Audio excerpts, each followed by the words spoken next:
indecency is very wide subject, and it can be, you know, we can talk and talk and talk. And that's why I would like to talk to you, and we can talk about what is indecent, who is indecent now, and what that means. And we can start that. Pavel, Kazia, and everybody else who's involved in organising this, thanks very much. I'm going to say something in both of your favour as well. I mean, I'm an infrequent visitor from Sligo, and it's always a high point whenever I come up here, because there's a real life, there's a real vitality, and you know, there's a decency to both of you, and your good father over there as well. You know, we do love talking about community in Ireland, but it's even better when someone comes from elsewhere and suggests what it might look like if you just put your shoulder to the wheel a bit. You know, like you really are bringing so much to a place like Cavan and elsewhere. So, well done to both of you, all three of you, everyone involved. I had expectations of some indecent art, and they've been met and exceeded. You know, it's a term that's overused. Pavel asked me to, you know, supply a biography, one of those strange things that we're supposed to do these days, a hagiography where you praise yourself in anticipation of somebody saying well done. But I'd just rather say I'm a recovering academic. I had that problem for a while, but right now,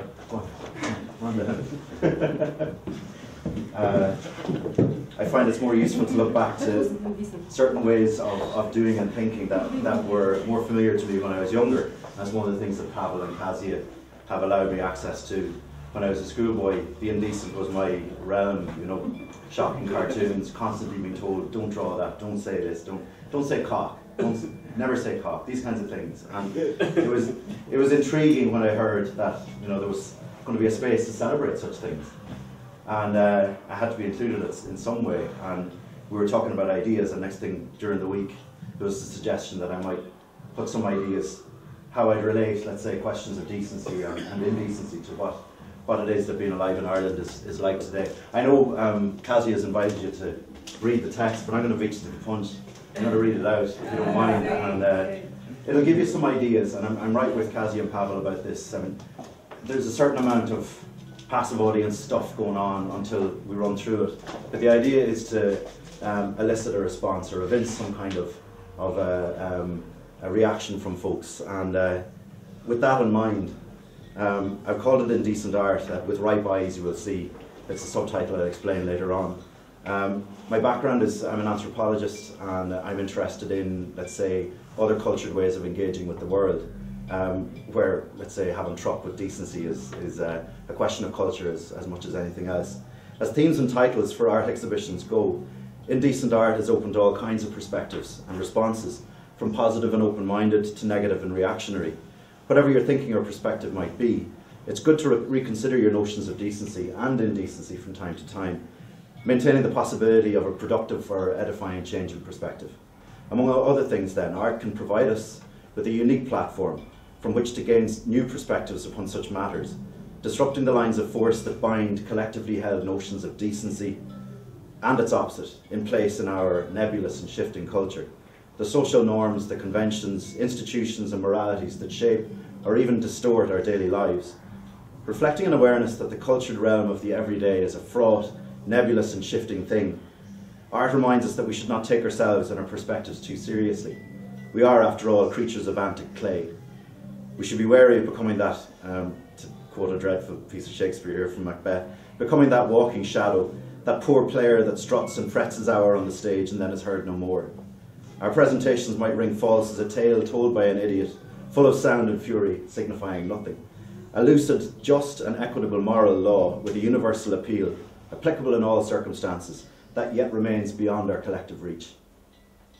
In the absence of this universal moral law, then, upon which the likes of Immanuel Kant bent so much of his thought, our shared notions of decency are what hold us to correct morals and conventional behaviours, while indecency is almost always met with outrage and a righteous rush to uphold the principles upon which our collective rectitude is founded.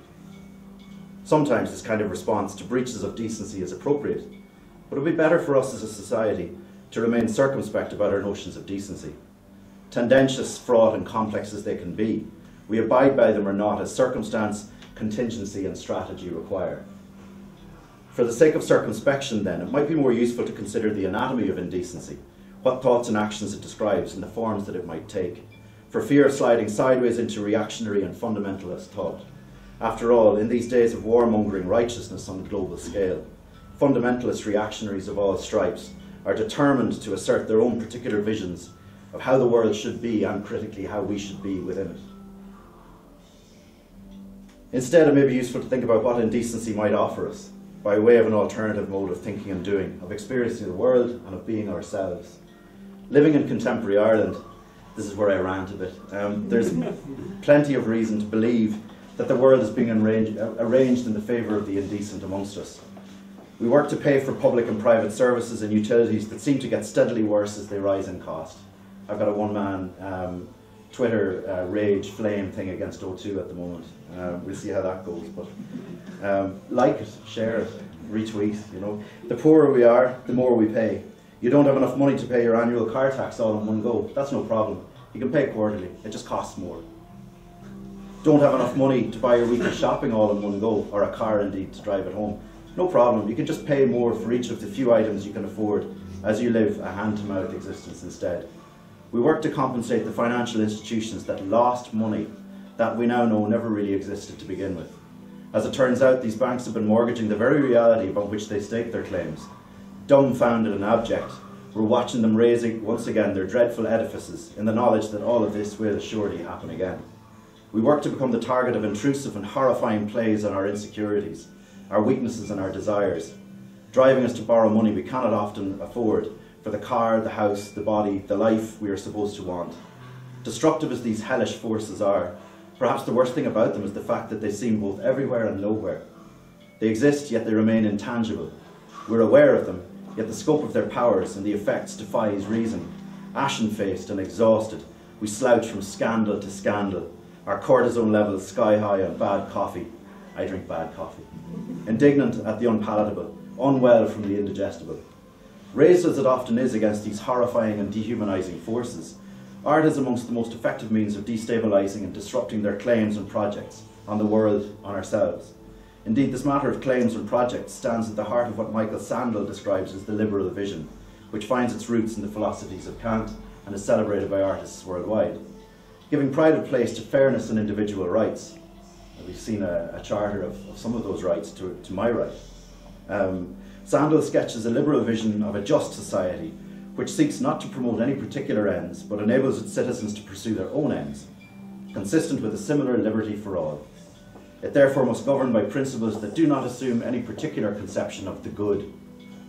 In other words, what makes a society just is not the purpose or end at which it aims, but its refusal to choose in advance among competing purposes and ends. In effect, refusing to decide what is good. You have the right to be not good.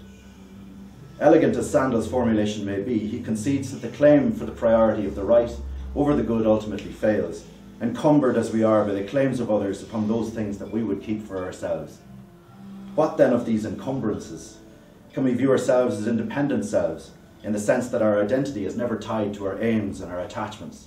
Are we ourselves, or are we what we want, or what we do, or what we want to do? Sandel does not think we can without cost to those loyalties and convictions, whose moral force lies partly in the fact that living by them is inseparable from understanding ourselves as the particular persons we are, as members of this family, or community, or nation of people, as bearers of that history, as citizens of this republic. Allegiances such as these are more than values we happen to have and to hold at a certain distance. They go beyond the obligations I voluntarily incur and the natural duties I owe to human beings as such.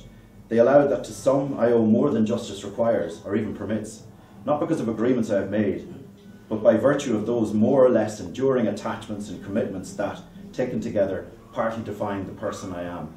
You are bound. You are bound, and there are certain things that govern that. And whatever that might be, decency stands high amongst those particular forces that govern. But then again, that's the nebulous thing about decency. And so we might conclude that the rights of the individual to pursue their own ends and the obligations of that individual to the society of which he or she is part are irreconcilable. The best we can hope for is a measure of moral success, whatever that may be, when attempting to negotiate outcomes that might serve at least some of the purposes and objectives of the individual and the collective. Under the circumstances then, decency becomes something far more qualified and emergent than our more abstract and high-minded moral formulations might indicate.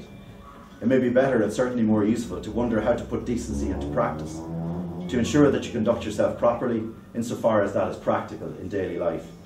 If we take this approach, it becomes easier to think about why fabrications and visualizations of and visual references to the human body arouse such passions. Unlike the dark and nebulous forces I mentioned earlier, these artifacts and visualizations provide a concrete point of entry into, or even a target for, deliberations and arguments that hinge on questions of freedom and control, propriety and prurience, social class, taste and authenticity. Maybe it is the very tangibility and visuality of art that allows people purchase, a foundation upon which to build their senses of outrage or unconventionality. This room says as much about the people that are in it as the hands that form the art. You know, we are making this place as we go. We're making decency here, whatever that might be. The theme may be indecency, but there's something decent happening. This is the contingency of it. Now, in a world where the unspeakable is often rendered as spectacle by the opinion-forming or disrupting forces of the media, art allows us an immediate and unmediated platform upon which to stand about what, to decide about what decency, in this case at least, might be.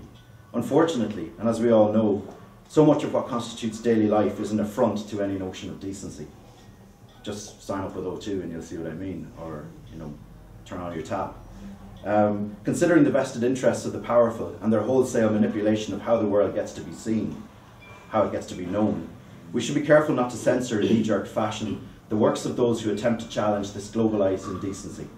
Who but we should be the judge of what might or might not be decent after all? Do we not owe it to ourselves to ensure that our opinions are our own, and not just the second-hand offcasts of agencies that would harness your righteous indignation to some darker purpose? You may have obligations, you may be bound by decency. It doesn't free you from your obligation to think. With our ears burning and our passions aroused then, perhaps this collection might be seen as a celebration of the carnal, the visceral, the experiential matter that suggests what a more honest, decent life might focus upon, namely the business of being alive. As I've suggested, the visual is the quintessence of the empirical. We see what we see and we judge it accordingly. However, once we begin to examine the lens through which we do our seeing, what was once definite becomes blurred, indistinct and wide open to interpretation.